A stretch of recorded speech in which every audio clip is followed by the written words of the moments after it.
இன்றே டவுன்லோட் செய்து உங்கள் ஃபேவரட் ஷோக்களை என்ஜாய் பண்ணுங்க. அத்தை, இந்த ஸ்ரீஜாவை நம்பாதீங்க. அவ உங்களை நல்லா ஏமாத்துறா. அவ ரொம்ப தப்பானவ அத்தை.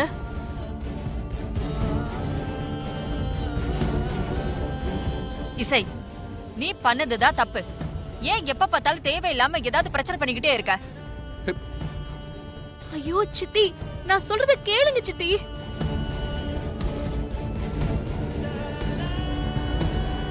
இசை, தேவையில்லாத பிரச்சனை நமக்கு எதுக்குமா? உன்னோட வலி எனக்கு புரியுது. அதுக்காக இன்னொருத்தர் மேல இல்லாத வலியை போடக்கூடாது இல்ல? ஐயோ சித்தப்பா, நான் அப்படி பண்ணுவேனா? என்ன கொஞ்சம் தயவு செஞ்சு நம்புங்க.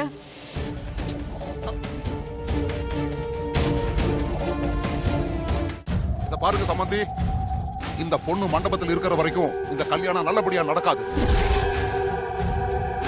என் பொண்ணு மணமேடையில விஷால் பக்கத்துல உட்கார்ந்து நல்லபடியா இந்த கல்யாணம் நடக்கணும்னா இவ இந்த மண்டபத்தில் இருக்க கூடாது. முதல்ல வெளியே போக சொல்லுங்க.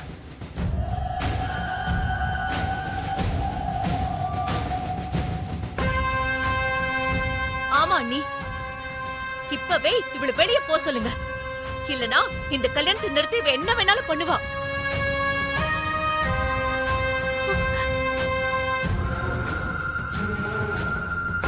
இசை, இங்க பாரு, இதுக்கு மேல உன்னால இங்க எந்த பிரச்சனையும் வேணாம். விஷாலோட கல்யாணம் முடியற வரைக்கும் நீ இந்த மண்டபத்துல இருக்க வேணாம். வர்ஷினிக்கு அடுத்த முகூர்த்தத்துல தானே கல்யாணம். அப்ப நானே உனக்கு கால் பண்ணி கூப்பிடுறேன். அப்பா மண்டபத்துக்கு வந்தா போதும். நீ கிளம்பு.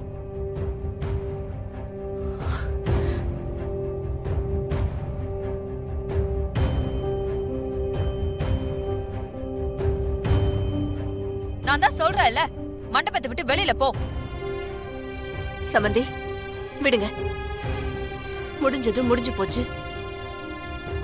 அவ மனசுல ஏதோ தப்பா இருக்குன்னு உறுத்திக்கிட்டே இருக்கு. அத நிரூபிக்கிறதுக்காக இந்த மாதிரி தப்பு பண்ணிட்டா. எல்லாரும் தானே தப்பு பண்றாங்க. அதுக்காக அவளை வெளியில போன்னு சொல்றது எப்படி சரியா இருக்கும்? அவ இங்கதான் இருப்பா.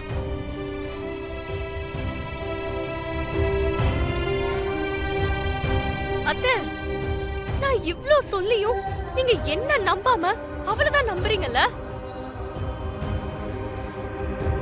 அத்தை, எனக்கு உங்க சந்தோஷம் தான் முக்கியம். அவ இருக்கட்டும், பரவாயில்ல. ஆனா அவளை உங்க முன்னாடி சத்தியம் பண்ணி கொடுக்க சொல்லுங்க.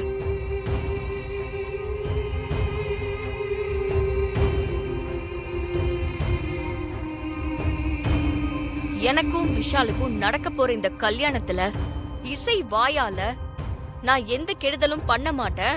விஷால் கல்யாணத்துல எக்காரணத்துக்கு கொண்டு அந்த மணமேடையில உட்கார மாட்டேன்.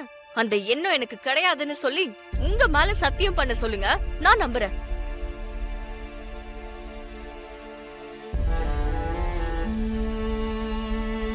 இசை, இங்க வாமா.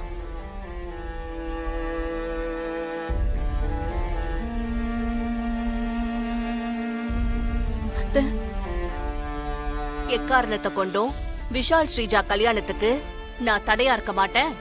ஸ்ரீஜா சொல்ற மாதிரி விஷால் பக்கத்துல மணமேடையில உட்கார்ற எண்ணம் எனக்கு கிடையாதுன்னு சத்தியம் பண்ணி கொடு.